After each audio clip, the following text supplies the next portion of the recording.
Hi friends, I am Dr. Ann and welcome to another dose of happiness and health. I am so glad that you all join me again in this video. Don't forget to like if you like my content and subscribe so that we can all go on this journey together and let's all grow together as a family. I'd really love it if you would join along with me. So let's get started. I look back to my days when I was a junior doctor, when I just finished my undergraduation in medicine, and I have to tell you that I had no clue about what being an anesthetist was, although I was a certified doctor. That is so crazy, right? That's because you don't get to interact with a lot of anesthetists when you're studying, and you don't see them outside in the world, like having a clinic in the hospital and all. Only if you go to the operation theater, you will be seeing. I came across a few senior anesthetists 2 years after I finished my undergraduation, and I was fascinated with them because they had such cool lives, and I really wanted that for myself. And that was where my passion to become an anesthetist began. And then I'm so glad that I got the opportunity to pursue anesthesia as a career, and I really love my field. That's why I started this channel, to channel all my love and energy into the field so that all of you can fall in love with anesthesia along with me. You really don't know what they're doing, and you don't get to talk with one about what they're doing. Of course, you can get to talk with me, but otherwise, sometimes you don't even know that they're an anesthetist unless they really tells you. So that's why I feel that they live very secret lives, and I feel it's quite exciting that now that I'm an anesthetist. For all the viewers who are not doctors, I thought I'd share my journey to become an anesthetist also, because it's quite a long journey. People might think that, oh, okay, you can become an anesthetist, but you're not an anesthetic technician, you are a real anesthetist. So it takes a lot of training. It took me actually 10 years to become an anesthetist, but if you're really brilliant, you can become an anesthetist in 8 or 9 years. But yeah, but that's what only very few are so brilliant. So it took 10 years for me, and for some it takes longer. So if you are looking into anesthesia career, you have to be ready for that, to invest your time. There are so many years into becoming. So compared to other professional courses, you know that my friends who took other courses, they finished their college off in 4 years, and by the time I finished anesthesia, they already had 5 years of work experience. And there I just finished my course as an anesthetist and was starting a career in medical college for like 10 to 12 years to become an anesthetist. And then in anesthetist, you're not like paid to be a doctor, right? You get your stipend, but it's not enough to, like, I mean it could be enough for you, but compared to the other people who already have 5 years of work experience, you won't be making as much as them, because you're still in college and you're still learning, so you're not really paid that much. So you have to be ready for it, to put in those years where you work without too much income. I mean, you will be having income, but you have to be ready to work. But I obviously was married and my husband was already working, so it wasn't a problem for me, and we didn't really struggle financially to get. If you're thinking of starting a family, if you're planning of getting married, I mean, you really have to have a backup. Like, you should already have some money saved up, or you should be ready to live off meager stipend. That's what I'm saying. I mean, it's not like you're going to be broke and all, but you have to be ready to put in those years when you'll be in medical college, and you will have to give up some luxuries compared to your friends who are already earning, and they already have 5 years of experience, so they have a pretty good salary and you're still in college, so you have to be ready for that. So I think the journey to become an anesthetist, where you're even starting, that itself is that's itself a mystery, because I see people coming up to me and they ask me, ma'am, I'd like to become an anesthetist. I'm not talking about doctors, because doctors already know that it's quite a grueling journey. And for any doctor, I mean, not just an anesthetist, for any doctor, it takes like 10 years to become a fully certified doctor. with the specialty. I mean, you can become a doctor, but if you need to have a specialty, it takes quite a lot of time, and for some it takes even longer. So I see people who are in school coming up and asking me, "Ma'am, I would like to become an anesthetist." This is the first thing I always tell them. Are you ready to be a student for 10 years, the first 10 years of life? I mean, your friends will be finished with college in 4 years, but you will have to be there and studying. So you have to be ready for that, to spend so many years in college and be living off a stipend. But after you finish your studies, I'm sure the rewards are amazing. I mean, you start seeing patients, and it's so satisfying. And that to anesthesia, I have to say, it is so satisfying. And I mean, if that is not a matter for you, I say go for it. But before, if you're a college, if you are a school student looking into my video, so I just wanna take some time, think about what you're getting into, and if that's really what you want, hey, yeah, go for it and come join my anesthesia team. Figured out how to become an anesthetist. So let's say you've already taken up undergraduation as medicine, and you've started becoming a doctor. You're in the journey of becoming a doctor, and you want to become an anesthetist. So I would like to tell it like a story, how the life of other doctors and surgeons are in the hospital, and how the life of an anesthetist is different. You're a physician or a surgeon, you go into the hospital probably at 8 o'clock, and then when you're already over there, you have patients waiting for you. So you go into the outpatient department, you have a talk with your patients, and you prescribe medicines and you send them away. And if you've done that, maybe you have some inpatients waiting for you, and you go have a look at them. And if you are a surgeon, you have patients for surgery waiting for you, and you look into them, and you try clearing them all out as much as you can, clearing the doubts, and doing all the things that need to be. Come to visit a physician or a surgeon, they have probably heard that the physician or surgeon is really good, and that's how they make it to see the doctor.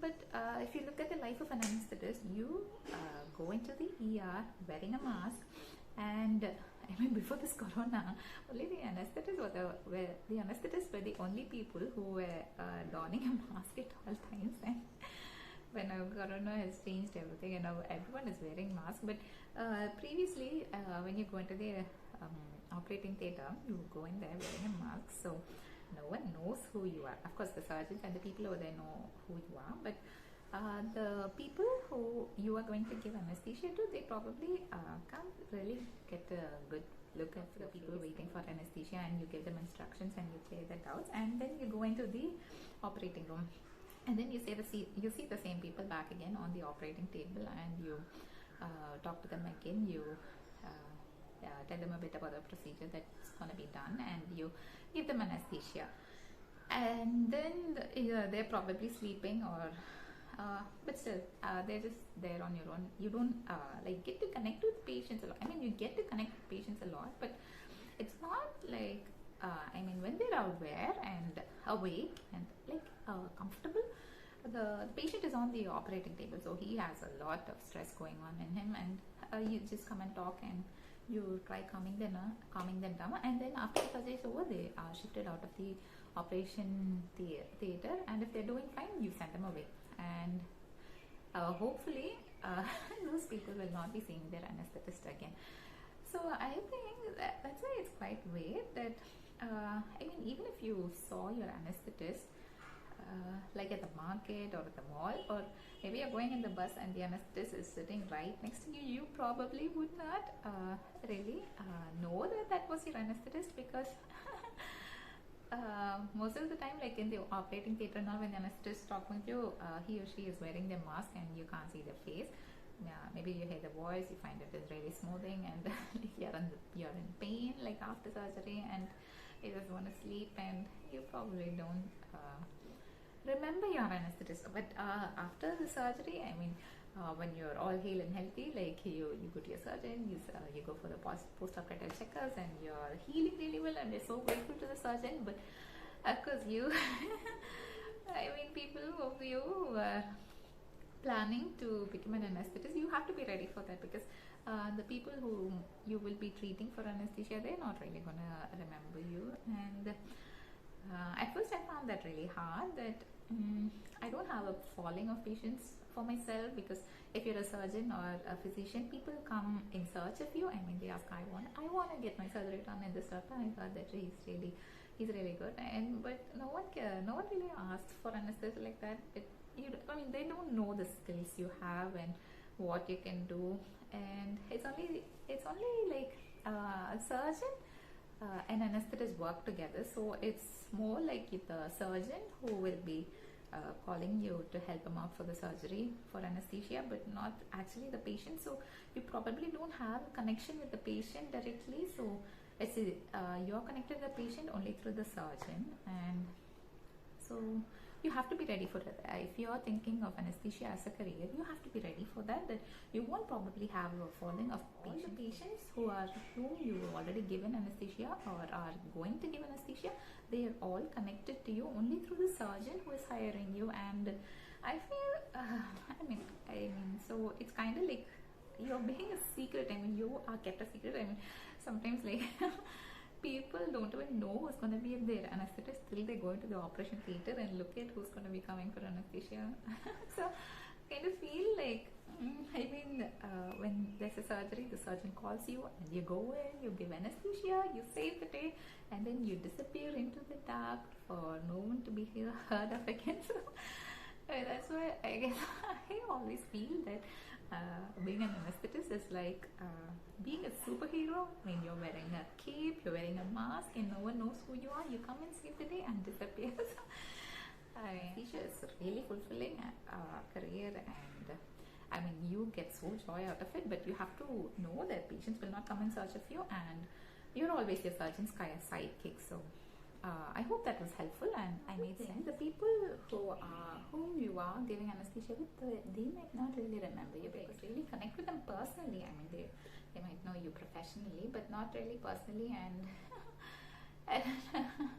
added to that, all the drugs which cause amnesia, which we use in anesthesia, so they totally forget about you. Like when you imagine it this way, there is the person on the operating table, and just visualize this. The surgeon is cutting the person open with a knife, and then he's like digging through and opening them all the way to the bone, and they see that the bone is broken, and they fix it with plates or screws or rods and everything. And it's a really gruesome process, but you are able to keep them perfectly calm, no anxiety, no pain, just like that. So that's why anesthesia gives you the job satisfaction. So that's why I love anesthesia, because you can, although it's like having a storm going over there in the operating room with the surgeon and the surgery and all, but here you are sailing the ship. I mean, like flying a plane. It's all calm, serene, blue skies in the clouds. So but no one knows what anesthetists are doing, right? I mean, the role we play behind the scene. So I kind of think that that's why sometimes anesthesia feels like a really well kept secret about what's going on behind the scenes. I mean, I didn't really know what happened behind the scenes when I was a junior doctor myself, and now that I'm an anesthetist, I know how much mysterious this field is. I get people coming up to me and asking me about anesthesia. I'm like, oh, do you do that? Do you do that? And it's really a fascinating subject for everyone, and I'm so glad that I am an anesthetist, and I'm glad you like my journey as well. But before I finish it all, I'd like to say, I mean, it's not that anesthetists do not get credit for what they are. The nature of the job. It's not that people purposely don't give credit for you and all, but because anesthesia is a behind the scenes job. If you see, like in the ICU or in the emergency room, there your anesthetist is not like behind the scene. You can see them actually trained to take care of critical care patients and in emergencies also. So we're really good at that, managing emergencies. So I guess that's one place where if you see your anesthetist, like he's not like behind the scenes, like he's the leader and leading what to do and taking care of you and managing everything that's going on with you. So I mean, if that's why you met your anesthetist, I'm sure you have a really good rapport with him, because you're like seeing him every day, and he's doing as best as he can to help you get better of whatever illness you have.